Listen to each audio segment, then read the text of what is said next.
Fantasy football championships are never determined by how you draft. Rather, the moves that you make in season are what leads you to a championship. In this video today, I'm going to talk 7 strategies that you can use in season to help you win a fantasy football championship. Stay tuned.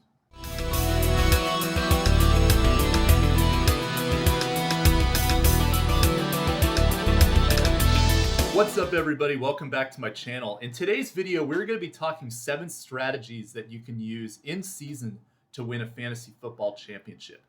Whether you start this fantasy football season off 0-3 or 3-0, these strategies can be used throughout the season and can help you put yourself in a position to make the fantasy football playoffs and to win a championship. It doesn't matter how you draft because there's so many injuries that happen in fantasy football, but the owners that make the right moves at the right time are the ones that end up winning their championship in fantasy football. So this video is going to be geared towards just overall staying current on everything going on in the league. And then there are 3 specific strategies for the teams with losing records and the teams with winning records that you can employ to put yourself in a position to be successful throughout the rest of the season. If you're interested in more content like this, please subscribe to my channel. I make a lot of fantasy football content as well as some other content that you can check out in the description below. The purpose of this video is going to be talking overall strategies that you can use through the season. And each week I have a breakdown of how I would recommend you pick up players, trade players at their high peak value or at their lowest value to trade for them. Things like that you could find on a week-to-week basis. But this video specifically is going to be talking my philosophy and 7 strategies that you can use to set yourself up for success. So the first one that I want to get into is for everybody playing fantasy football, whether you are off to a bad start or a good start, is to monitor the waivers every day and make one trade offer at least a week. So I was trying to find some quote that talked about complacency that I believe was from Michael Jordan or some famous athlete about, not being complacent and somebody coming up behind you and stuff like that. But one that I found that I really like that I think actually really applies to fantasy football. Success breeds complacency. Complacency breeds failure. Only the paranoid survive. And that's just perfect because you may start off 3-0 and feel, oh, my team's great. I don't have to do anything. Hands off. I'm just going to coast to a championship. But if you start getting complacent, you miss out on some of the news that happens. That's when, you lose your power. And somebody who picks up those sneaky guys that end up breaking out at the end of the season, they end up being the one that sneak in and win the championship at the end. So you want to approach this from a mindset of always trying to improve your team. Never being comfortable with where you are, because only the paranoid win fantasy football championships. I really like that quote. That's awesome. But anyway, always pay attention to what's going on in the news in the waivers and on different teams. I really like on Sleeper how they have a good app that tells you the guys that are projecting up and projecting down. You can read the news on them. That's most of the source information that I get, as well as just general consumer information from the NFL. But big name news that came out mid to late week that if you took advantage of it would have won you the week. We first talked Jordan Mason. That was a late night stash that if you handcuffed him, then that made the difference between you winning or losing week 1. And just this past week in week 3, you had the whole Panthers situation with Bryce Young getting benched, and stashing all those guys would have been a good opportunity to take advantage if somebody may have dropped Deontay Johnson, Chuba Hubbard, etc. And then Jawan Jennings filling in late in the week ended up being the number 1 wide receiver on the week in fantasy football and the number 1 performance overall for the season. So these are all examples of how you could pay attention to the news and get guys at the right time to make your team better throughout the season, and offering trades as well, because there's always a trade that you can make to improve your team. So in all my leagues, I try to take this approach into every week, always find ways to improve my team, whether that just be keeping up on the news or making trades to try to take advantage of certain guys' stocks. And if you want to see specifics, as I said, please check out my weekly videos on buy, sell, and waiver wire pickups. The next 3 strategies are going to be geared towards the owners that are 0-3 or 1-2, teams that have a losing record to start the season. So the first one is to be patient.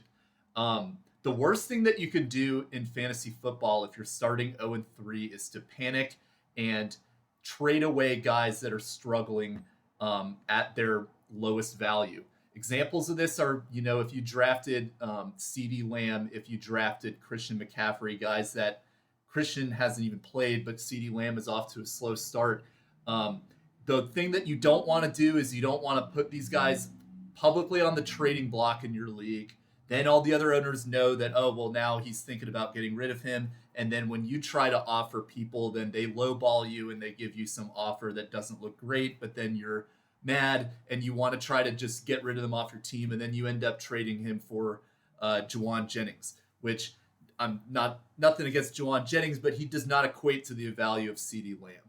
So the smart owners are the ones that are trying to take advantage of this strategy. And if you're in a position where you're starting off 0-3, don't panic and pay attention to the guys that are, they're getting good volume, like targets. It's just not translating into points. Have faith that the law of averages will work itself out and that your players will do better, because the best chance that you have of turning things around is that your elite players end up turning their season around, rather than you trading for somebody who may be hot right now, but it may not last the whole season. So just keep things like that in mind and be patient with your guys. Some players, there are situations where you just want to sell them, and I'll talk that, like I said. But generally, if you have some elite guys that you drafted first, second round, off to a slow start, you want to try to hold on to them in most cases, more often than not. The next strategy is to look 1 week ahead. And this is more specific to the idea that, you just got to get the W for that week. So there's certain players that you could pick up on your team that are matchup dependent that can help you win a given week. Because ultimately, the thing that you need to focus on, instead of holding a guy that you liked in the offseason that has not done anything so far for you, and you don't really have time to wait to see if that situation develops, a la Chase Brown, something like that, is to get a guy that you can plug in right away and can lead you to a W that week. If you were 0-2 and you did this with Jennings or Hubbard or Malik Willis or guys like that were on the fringe of being rostered, those would have really worked out for you very well on week 3, and you may have come away with the victory. So you need to have that mindset of just do whatever it takes to get the W that week until you can dig yourself out of the hole. Find guys dependent on the matchup that can be great pickups for you. And like I said, we'll point that out week by week. And then the next strategy for teams that are starting 0-3, number 4 on my list, is to prioritize running back and wide receiver depth. So a lot of mistakes that I see junior fantasy football managers making is that they roster multiple tight ends, they roster multiple defenses, they roster multiple kickers or quarterbacks. I'm more in favor of quarterbacks if you do have 2 on the fringe to roster 2, but for those other positions, you really only need to roster 1. And this is because you need to set yourself up to have good running backs and wide receivers in case of injuries. And because wide receiver and running backs are the most injured positions, and you want to make sure that you have some of the backups, guys that are on the fringe, because situations can change and all of a sudden they become incredible assets. Just look at the Carolina Panthers for this past week. So for these teams, you want to try to really focus in on the guys that you need and don't need. If you have a quarterback that you can cut, but you can pick up a handcuff, that is a great avenue for you to get back on the pine and set yourself in a position to be successful. So as an example, if you're an owner of 2 quarterbacks and Braylon Allen is out there on waivers, let's say that Breece Hall were to get injured. Now you have a lottery ticket with Breece Hall if you flipped him out for that quarterback. And this is a good way for you to suddenly bring your team from looking mediocre to looking excellent to end the season. Then you could use that as trade leverage in certain situations as well. So it comes down to making smart trades, but also setting yourself up in position to having good running back and wide receiver depth, because when those situations do change, it sets you up in a position to make good trades that work to your advantage. So the next strategies 5 through 7 are going to be for those owners who have winning records, teams that are 3-0 or 2-1.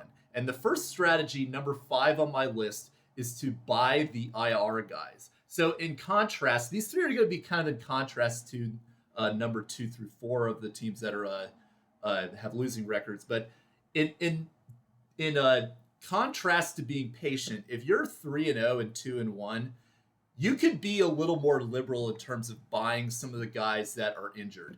So CMC, Cooper Kupp, AJ Brown, Isaiah Pacheco. Granted, not all of these guys are on IR, but some of the owners that may be 0-3 or 1-2 may be impatient, as I said earlier, and they may be willing to part with some of these guys to just get a W that they need for that week or to just change things up because they're frustrated.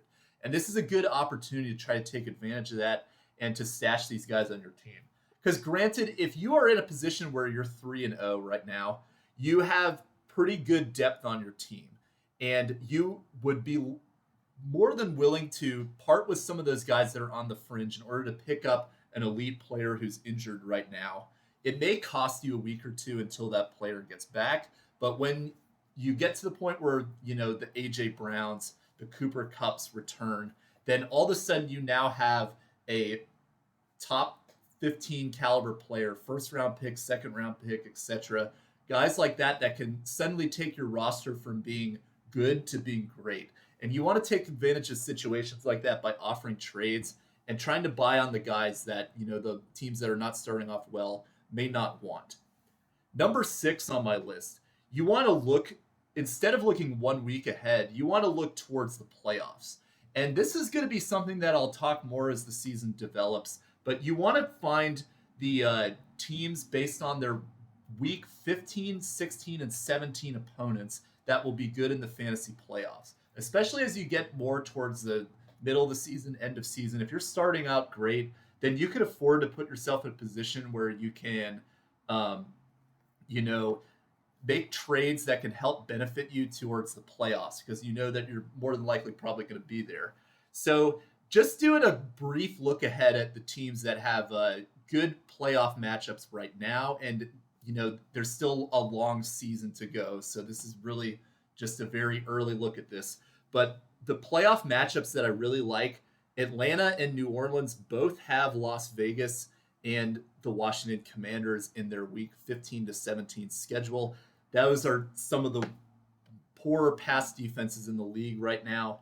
And Atlanta and New Orleans both have some capable receivers. So that would be a good opportunity to buy on guys like Drake London, Chris Olave, players like that. I'm not saying to buy them right now, but I'm just saying that these are matchups that you want to potentially look at because right now those defenses don't look great, and those look like potential guys that you can buy in the playoffs.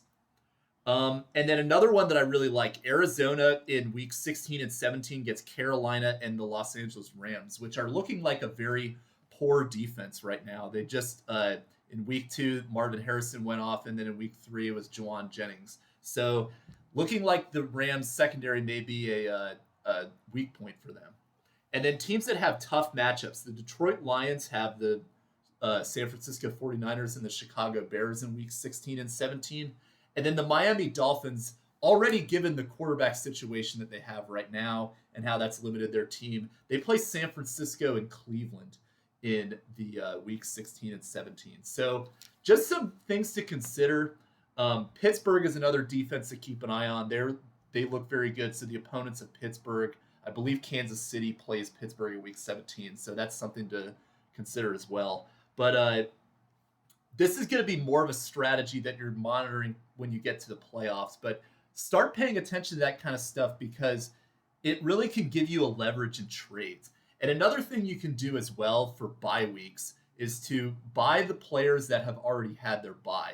I'm going to lump this into the same strategy of looking ahead because ultimately you're looking several weeks ahead instead of just 1 week ahead. But if the teams that have week 5 buys, I'm talking Minnesota, Los Angeles Chargers, etc., they become more valuable after their bye because they have an extra game that some of these players don't have. And that could be a useful tool as well in terms of trades. So I would be trying to do this if you're a team with a winning record. But if you're not winning, I think that ultimately you just got to focus on getting yourself back into the playoff picture. Shouldn't really be trying to look into, holding on to hypothetical matchups that could happen in the playoffs because you got to make sure you get to the playoffs first. And then My number 7 strategy is stash guys on your bench and prioritize potential. So whereas for the team that is starting with a losing record, they want to prioritize depth, running back and wide receiver that they can play. The potential stash for the winning record teams are guys that have probably been dropped, guys that will not be in a position right now where you can trust them right away, but you can pick them up. And if things break through, this again takes you from being a good team to being a great team that can win a fantasy championship. So examples of guys like this: Caleb Williams, who I talked about in my last video. If Anthony Richardson gets dropped, that's another good example of that. Jonathan Brooks on the Panthers. Talking guys like Xavier Worthy, who's not started too well, but maybe things could break through for him. These are not guys that you're looking to start, like I said, but because you are in a position where you have a good record and you can afford to roster them, you're taking a shot on them, breaking out and building your roster even further. Along the same line, I want to talk handcuffs, because if you're a team that has a good record, then you could pick up the handcuffs, guys that teams that are trying to get some W's may not want to hold on to, like the example, the Jordan Masons, the Jamal Williams, the Tyler Algiers, the Braylon Allens, stuff like that. And if injuries happen, then now you have another lottery ticket that can help your roster. So these are some moves that I would prioritize in terms of getting the potential guys on the winning teams, as opposed to the teams that are starting off with a poor record.